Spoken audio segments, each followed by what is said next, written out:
as much as I'm happy with a lot of what's happening over here, like I love that Carrick sparkler, this rhododendron when it blooms is fantastic. The hosta, the grass, the new growth on the conifer that's just as good as flowers. And the smoke bush, there's going to be a hydrangea in there called Miss Sayori, but there is a gap.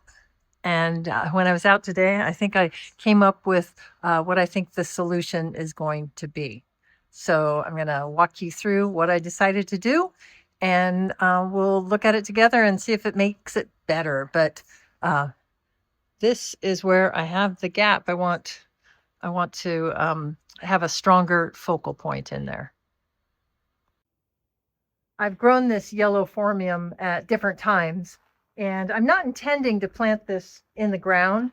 I have done that at different times, and I've gotten it to winter over for a number of years, but it gets really big, and I don't really want that. And one of the things that I really like doing with the phormiums is growing them in big containers, and that will allow me to move it around in the garden, different places when I want it. It also allows me to protect them in the winter if we get, some cold weather events. So they're easy to cultivate in a container. You can keep them as long as you don't choose the really, really monster-sized ones. They can grow in a container for a number of years, and this one should be a good candidate for that.